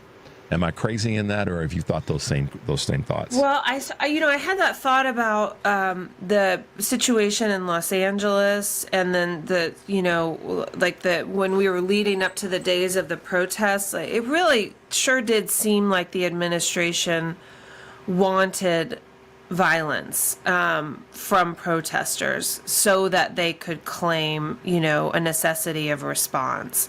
And so I think that's my concern, is that the minute that, someone interferes in a violent way or protests turn violent, all of that then all of a sudden it gives the administration the excuse that it wants to do everything that it's already doing. But right now, everybody's staying pretty peaceful and nonviolent, and they just look like a bunch of thugs. And that's, I think that's actually the best positioning, because everybody is watching and seeing, and thankfully so many of these things are being recorded and going viral, that, like the pregnant woman in the car. And, here in, I'm in Austin, which is near the San Antonio courthouse. And the day that my client Carmen got arrested, there was another woman and her 7-year-old little boy who were also arrested.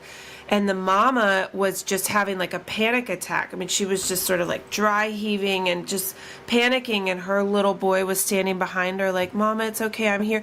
And they were in the back of this bus, like, getting shoved into the bus.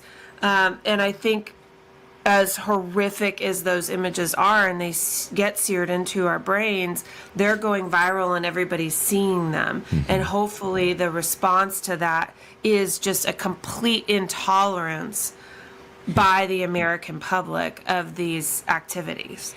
Yeah, I played a clip earlier at the beginning of the show about intolerance. We have to be intolerant to this chaos.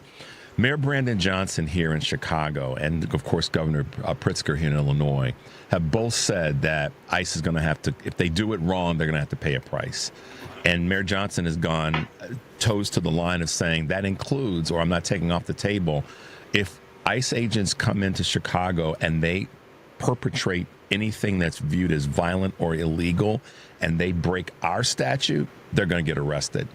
That's the first mayor that I've heard say those words, but it doesn't surprise me that it's coming from the Chicago mayor. And I'm just curious of your thoughts about that. I mean, it's like one side does it to the other, and then what do they expect? I mean, I could certainly see that some of the actions of these ICE agents are in violation of laws. Local and state laws, for sure. And if they're going to be arrested, I mean, that would raise some very interesting legal issues in a criminal court. But it wouldn't, let's just put it this way, it wouldn't surprise me. And it's that kind of thing is not going to go down where I live in Texas, of course. But it wouldn't surprise me coming out of Illinois. Yeah, so we'll leave it there because I'll keep my opinion on that out of the mix. But I can see you're smiling, going. You're probably high-fiving, air high-fiving it. Listen, I made you laugh, I made you chuckle, but as we wrap up, I want to give you a compliment on, as always, on the fight that you have immersed yourself in. I know it's your life's work, but I have to ask you this question as we wrap up, Kate. How are you doing? Oh, thanks. I'm okay. It's real heavy stuff, and the thing that I just keep going back to is it's hard being an immigration lawyer in times like these, but it's a whole lot harder to be an immigrant. So we're just keep going. We've got a big conference for immigration lawyers. The national conference is occurring this week. And so being around colleagues and learning strategies and tactics will be uplifting, I hope. Yeah, it is. There's some strength that comes from those numbers of that sort of collective positivity and the reinforcement that you'll get from being around folks who are, not in a cult, but thinking the same way because it's about improving the livelihoods of so many people that are here in the United States of America. So kudos to you and your colleagues for being able to get together. And our audience greatly appreciates you and the work that you're doing. Folks that listen to us all over the country and however the way they follow us. You guys have to follow Kate. Get to her website, and I'll let Kate give a shout out to herself on how folks can follow you. Oh, thanks. Yeah, my name is Kate. My last name is Lincoln, like the president, Goldfinch, like the bird, and I'm on all the socials. And if I could just say one last little thing, do we have a second for that? Yeah, absolutely. One of the things that I get asked all the time these days is what can I do to help? Because people think, I've donated, I've volunteered, I've called my legislators, like what else is there? And it's really just the little things and lifting up immigrants in every way that you can and know how, checking on your immigrant friends, giving 5-star Google reviews to the immigrant-owned restaurants that you would visit, just go around throughout your day sprinkling love and appreciation for immigrants and what they bring to this country. And if we can just start doing that like on a massive scale, spreading joy and appreciation, the tides will eventually turn. That's great message for all of us, Kate, and we appreciate not only you being with us, but the hard work that you're putting in. Enjoy your time with your colleagues. We'll have you back in a few weeks to give us an update in terms of what's happening, what you're doing, and what we all can be doing to make this thing go away and get better. So thank you, Kate, for being with us this morning. Thanks for having me on. Have a great day. I will. You too. Bye-bye. Kate Lincoln-Goldfinch, guys. What can I tell you? She is a definition of a patriot right now. And that's why I said it that way earlier. And I want you guys to follow her. And she's done great stuff. One of the things I didn't get a chance to mention, but I'll say it now before we hit this break, is she's put together a mobile legal aid and education office. And basically, it's a bus. It's a bold new initiative. Immigration attorney Kate Lincoln-Goldfinch, with over 20 years of experience based in Austin, has launched a bold new initiative, Al Bus Sin Fronteras, the Bus Without Borders. It's a mobile legal office designed to bring critical education and services directly to rural immigrant communities across Texas, to which many have been limited access to reliable immigration support.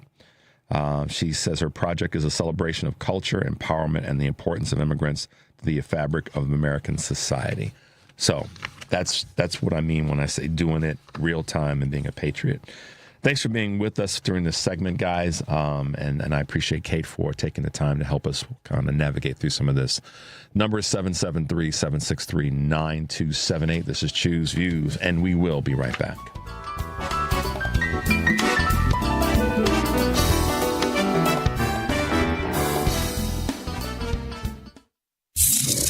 WCPT 20th Anniversary Replay 2017. Let me ask JB Pritzker a few questions here. JB, thanks so much for stopping by. It's the first time you've been on the show. Thanks for having me. How come you've not been a part of this fight for the last 4 years? First of all, I have, and I've been a Democrat my entire life and a progressive. Just to give you some sense of history anyway, you know, my parents were both social and economic justice advocates, and that's kind of the environment in which I grew up, and my faith teaches us that. And so I've been engaged in that really my entire life. For the last number of years, you know, and I tell people that, you know, I have the most experience of any candidate that's running for governor advancing progressive issues. And it doesn't just go back 4 years, it goes back more like 40 years. And so, you know, from knocking on doors as a kid for progressive candidates, and there's no candidate running for governor that did more to try to defeat Donald Trump last year than I did. You're listening to WCPT 820 because facts matter. Explore the connection between type 2 diabetes and chronic kidney disease, how patients can improve outcomes, and how research is shaping tomorrow's treatments. Join Drs. Manish Jain and Khalil Saeed for a free Lunch and Learn hosted by Flourish Research, MedEvidence, and Weiss Memorial Hospital. This free event takes place Wednesday, July 2nd at Weiss Memorial Hospital, 4646 North Marine Drive in Chicago. Lunch will be provided, but space is limited. RSVP today at 773-275-3500, extension 113.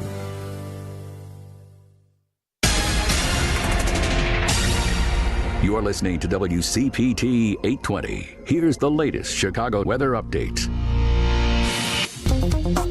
From the Weatherology Weather Center, I'm meteorologist Jennifer Wojcicki. We'll see a few scattered showers and thunderstorms at times here for today with cloudy skies, a high in the upper 70s. Winds out of the southwest are on 5 to 10 miles per hour, gusting as high as 15. Then for tonight, a chance for showers and storms, cloudy, a low near 64. By Thursday, a slight chance for rain and storms, blend of clouds and sunshine develops, high of 82. Friday, sunny, high of 86. That's your latest Chicago weather update. Currently, it's 72. Chicago's Progressive Talk, WCPT 820, where facts matter. Welcome back to Choose Views with Richard Chew on WCPT 820, Chicago's Progressive Talk. Hey, Progressives, welcome back to Choose Views, 773-763-9278.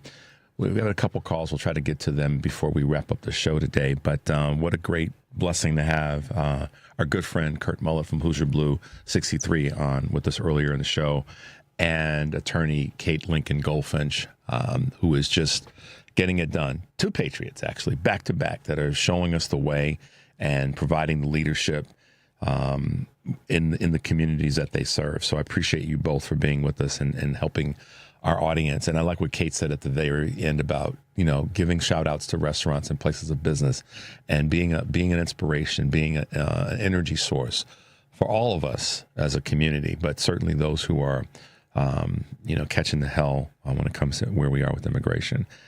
So there you go. This month is Pride Month, and I've been trying to have a person that is a direct representative or indirect representative of the LGBTQ community on, and people that speak to some of the macro and micro issues that are upon us as brothers and sisters in this fight. And this morning, excuse me, guys, we have with us another leader that's been speaking to a number of issues, but most definitely talking about, you know, how we in the city of Chicago and the greater communities we got to step up and make sure that all of our communities are being supported. With us this morning is the president of Impulse Group Chicago chapter, and that is Darren Parker. Hey, Darren, good morning, and welcome to Choose Views. Hi, good morning. How are you? I'm good. And, you know, this you may or may not have heard this, but our engineer, Henry, who you just spoke with, we were joking with each other about waking up on the right side of the bed, but not having our heads quite right before we got out of bed. So it's one of those mornings where you're like, ah! See, you're probably one of those. He's probably one of those cats who's like, nah, that never happens to me, Richard. I'm always ready to go. I'm always right on point. At least I try to be. That's for sure. Well, listen, thanks for being with us this morning. And just take a moment, if you could, and introduce yourself. Take a moment and share with our audience a little bit about you and, of course, about Impulse Group Chicago. And then we'll get into a couple of current issues that you guys are taking on and dealing with in this another great month of Pride. Of course. So first and foremost, I am a 12-year veteran. I was in the Navy for 12 years as a general assistant, and then went and became an expanded functions, and then a combat corpsman or a medic. And then from there, I wanted to continue to give back as I'm in school to become a dentist myself. And I joined the Impulse Group, and I first found them in San Diego, California, and I volunteered with them and then moved here to Chicago. And now I'm the president here 5 years later. Wow. That's what a career. And you're a veteran, and you've served the country, and you're still serving the country. And that's, one of the things that I think a lot of people forget about is that many folks who've been in the military, when they leave, they end up staying in some area of service to people who are in need or to groups that are in need. And that's one of the other pride pieces of being a veteran in any part of our military. So thank you for that. And I'm not one of those people that runs around just saying, thank you for your service. Nah, Darren, thank you not only for your service, but your commitment and remaining the patriot that you are. We've had 3 patriots on the show this morning, you and Kate and my man, Kurt Mullett from Hoosier Blue 63. This is I said this at the beginning of the week, Darren. Pride Month, like Black History Month, should be every month, because Pride history is American history, just like Black history is American history and all the rest. But we do slow down a moment each year to recognize and have the celebrations. And this week here in Chicago is Pride Fest, and you guys are going to be hosting a booth. Tell us a little bit about what's going to be happening there. Yeah, so at our booth, which is going to be located right in front of the bar Bobby Loves, we're going to be offering free HIV testing and STI, STD testing, as well as getting our community connected to resources that they may need. And that can range anywhere from housing assistance to personal hygiene products for our trans community, as well as mental health resources as well. Fantastic. We've got, I think, a strong amount of elected officials that are allies here in the state of Illinois, and certainly the county and the city of Chicago. Talk about your relationship, or the organization's relationship, and the LGBT community at large's relationship with our current governor, and certainly our current mayor, and how they've been a part of the work that you guys have been doing. So they've been a huge help in supporting all of our activations or our activities in the city. So I know Mayor Johnson, he's been at almost every Pride event that I've been to or that I've hosted, and we've been glad to have him around. We've been also glad to have the support of our legal counsel. They've been supporting a lot of the bills that we've been passing or we've been asking to pass. And so, for instance, the biggest one right now is our 340B, which is the bill that would help the pharmaceutical companies discount all the outpatient treatment medications. And so that means anyone with HIV or AIDS that are in care, or any veteran or any person on fixed income, they will have discounted drugs. That most of these payments come from the insurance companies to the pharmacy, and the pharmacy takes a portion of it back, and versus giving it to these pharmaceutical companies.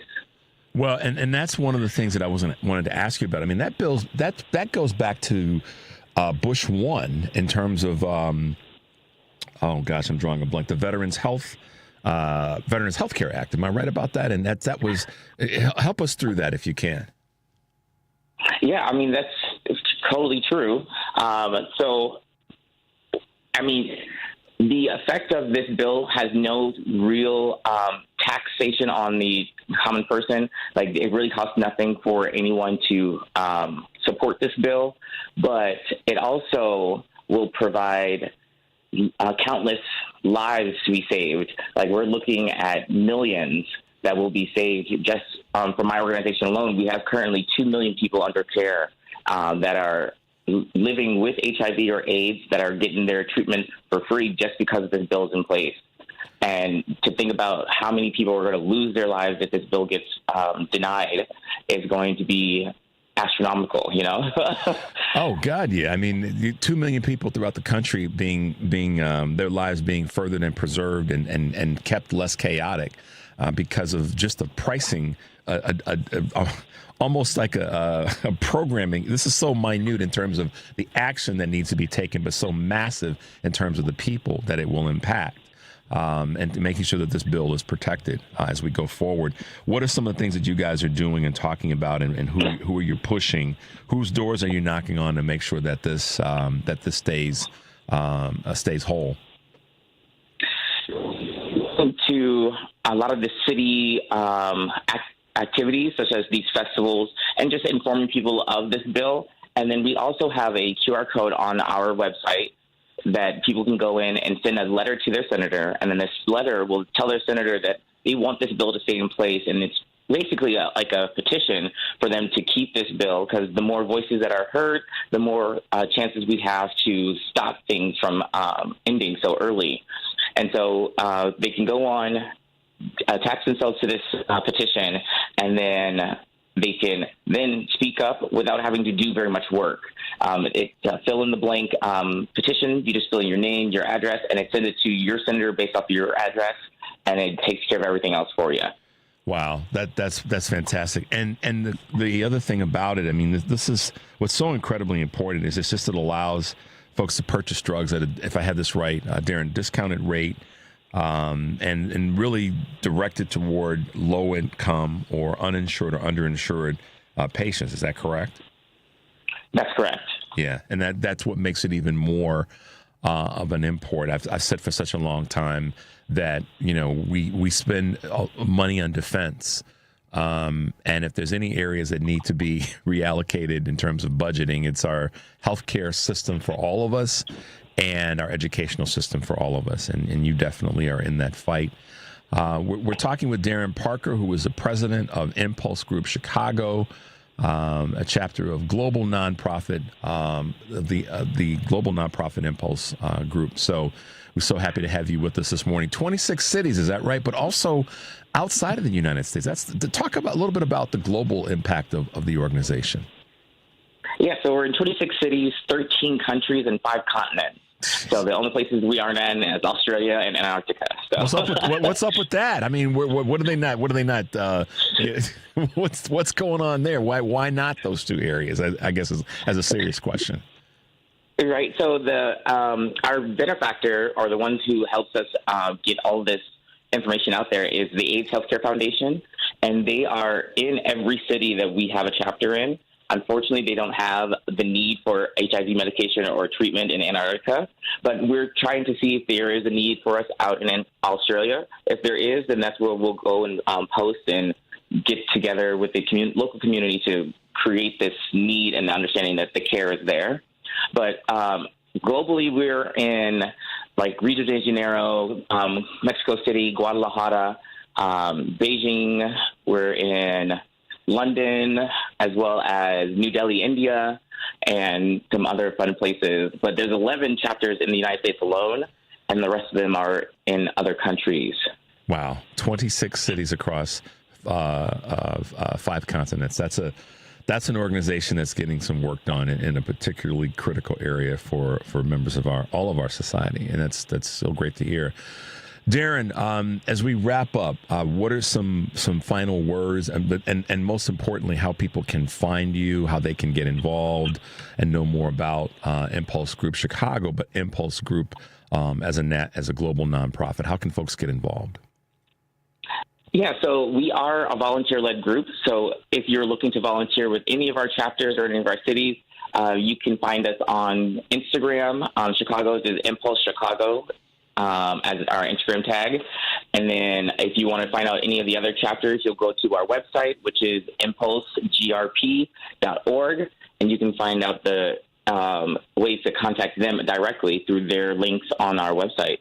But we're needing volunteers for especially this weekend. Yeah, we'll talk about that one more time. This weekend with the Pride Fest, where you are going to be and what time and all that good stuff. So we're going to be right in front of Bobby Love's from 11 a.m. to 7 p.m. We're looking for volunteers to help us connect people to the testing that we have out there, to do outreach, as well as inform them about the 4 other nonprofits that we're going to be working with in order to offer these free resources. That's great. That's fantastic. Darren Parker, y'all, thanks for being with us this morning. We appreciate you taking the time to chat about the organization, chat about the work that you're doing, and the global impact, I should say, of Impulse Group. So thank you, Darren, for being with us, and much success this weekend. I know you're going to be busy on Saturday and Sunday, so stay safe, and make sure if you're out in the sun, as I tell everybody, and you're standing at a booth, make sure you get some sunblock on. So, be safe out there. And Darren, thank you again, my man, for being with us. Thank you. All right, have a great day. Talk to you soon. Bye-bye. Did not... There's a lot I can say, but all I'm gonna say in this moment before we go to this break is if you're going to be out and about this weekend, and you're in Chicago specifically, and you make it to Chicago Pride Fest, there's so many booths that are going to be there providing service and information. But make sure you check out Impulse Group Chicago and go give Darren a high five. Let's take a quick break because my brain is just, saying, okay, slow down, Chew. 773-763-9278. When we come back, we'll try to grab a couple of your calls.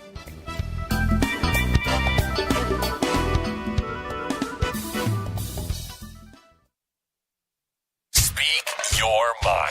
Good, bad, or hilarious. Shoot a voicemail to Richard Chew at 773-467-8202 and leave your take. Progressive has great customer service, and it's easy to reach us because great and easy is the way to be. Like salads. Great for you, and so easy you can put any group of veggies in a bowl and it's a salad. A full carrot with a head of cabbage? Weird, but still a salad. 1 radish and a couple of green beans? Also a salad. 14 blueberries, half an onion, and a sunchoke? Odd, yes, but an odd salad. So contact Progressive's customer service by phone, app, or online. It's great and easy, just like salad. Progressive Casualty Insurance Company and Affiliates. Because facts matter. You are listening to WCPT 820. Good morning. You're waking up with Richard Chew. Good morning. Good morning. Good morning.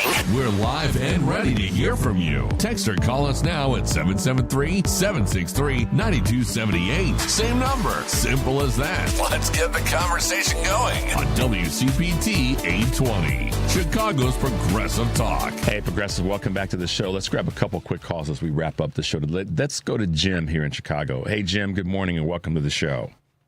Good morning, Rich. I want to go fast because you're your caller. What current events remind me of is a poem I read when I was about 14 called Vassarot. It's by McLeish, but the poet's immaterial. It's about the end of the world and how the inhabitants are so unaware of it. You still got the bread and circuses, you still got the jugglers and everything. At the end of the line, it will end in fire or ice. Well, science tells us it's going to end that either way or implode. If I had my druthers, I just hope the earth implodes. But yesterday, our media is so impoverished that when they brought up Iran, who they bring on, they brought on an internet conversation between Tucker Carlson and Steve Bannon. Yeah. Like these two people are experts on Iran.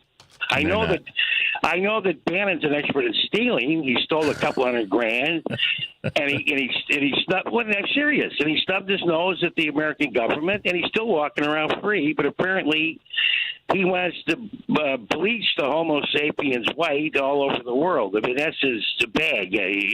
We're being invaded. If you're not white, if anybody else is white, it's an invasion.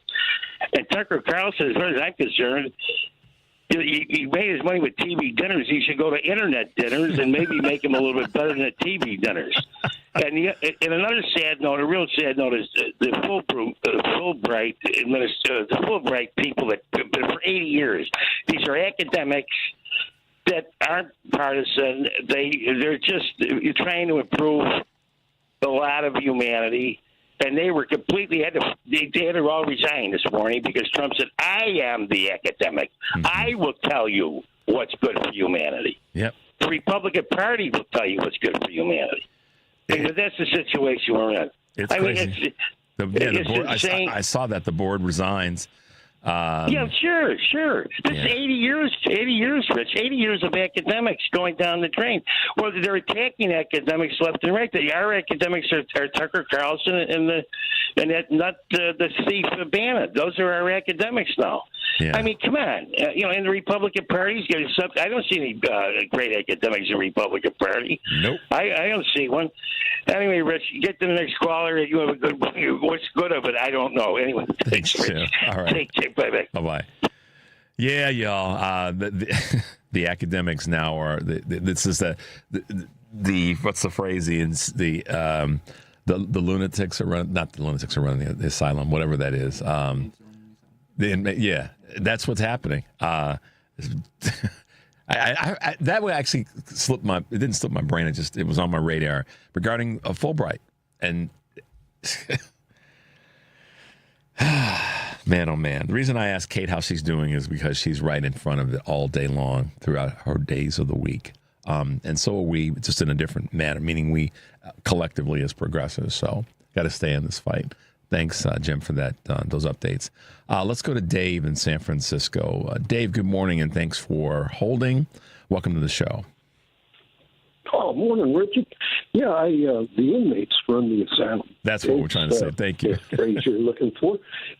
And, it's interesting when you think about academics in history, every time con artists take over an institution like that, they have to change out the forms of transaction. So we'll see what happens with Fulbright. But I was interested a couple of interviews ago. You were talking about the ICE arrests, and the woman that you were interviewing wasn't certain about how he was linked to the defendant, and or actually, I guess the claimant, the guy that was being detained by ICE. Apparently, the comptroller of New York was his attorney. And he linked arms with him and was defending his client. And apparently in bar associations, I'm not sure if New York is like this, but you have a duty actually to defend to protect your client. And so in certain cases, he may be lauded for protecting his client. And it's one of these odd instances where he did public good by, acknowledging or, strengthening his own position.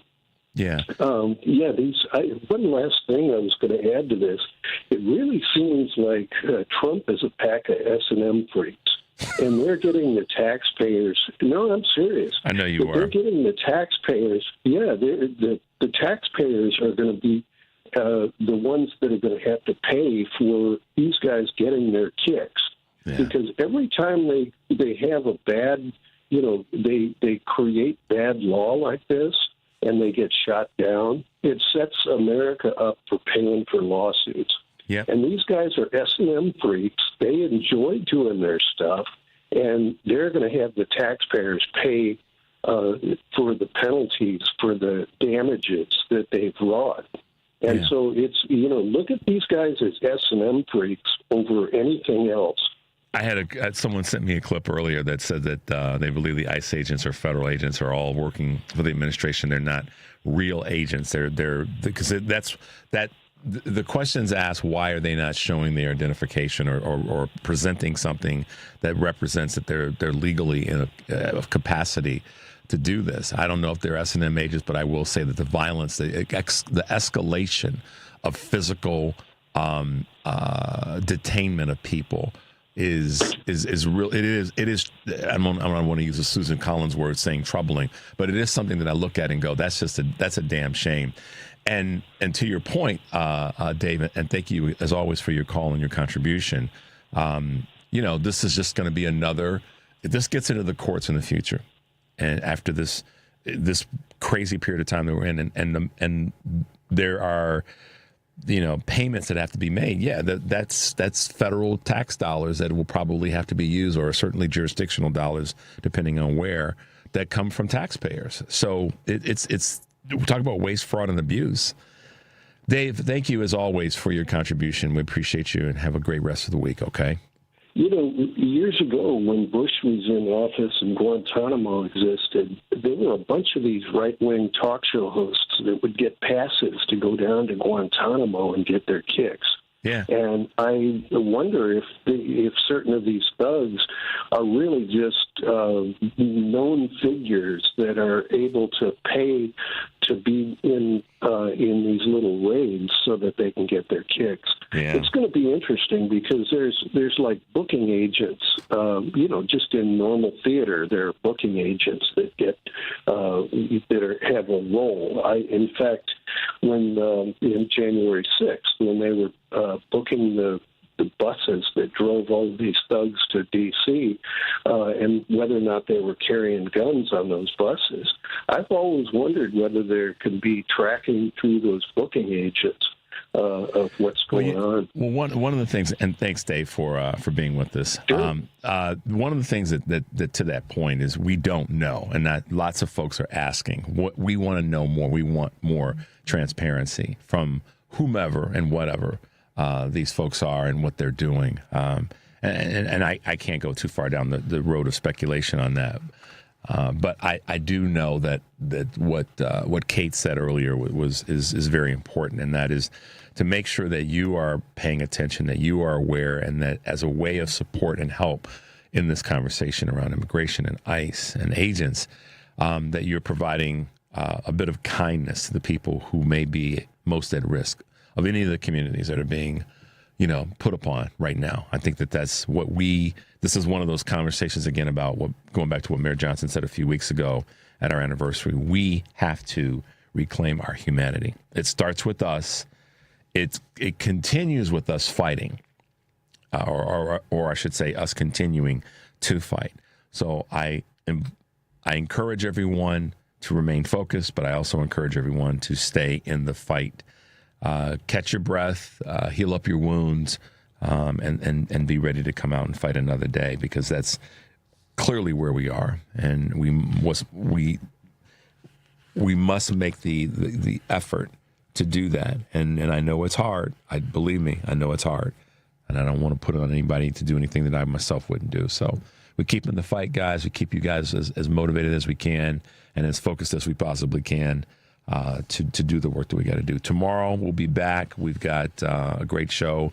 Dana Goldberg will be with us, as well as I will be talking with, oh my gosh, why am I drawing a blank, Henry? See, there we go.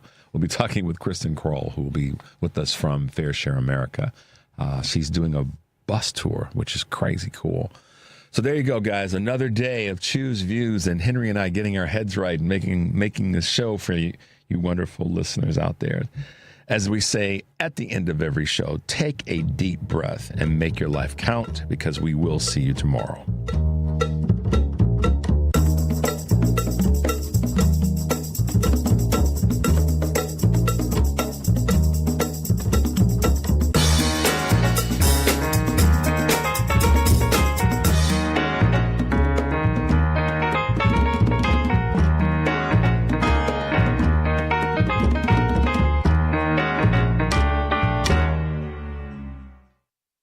I'm Smokey Bear, and I made an assistant to help you out, because only you can prevent wildfires. Hey, Assistant Smokey Bear, call me Papa Bear, because I'm grilling up dinner. Do you get it? Yes, good job. So, what should I do with all these coals? Don't just toss them out. Put them in a metal container, because those embers can start a wildfire. I understand. The stakes are high. Ha, ha, ha, ha. Learn more at SmokeyBear.com. Brought to you by the U.S. Forest Service, your state forester, and the Ad Council. When it comes to banking, you need a bank you can trust. A bank with a rock-solid reputation and the highest integrity. A bank that gives you the attention and respect you deserve. ABOC first opened its doors in downtown Chicago in 1922, and we've made our name on deep expertise, best-in-class service, and a strong commitment to our customers.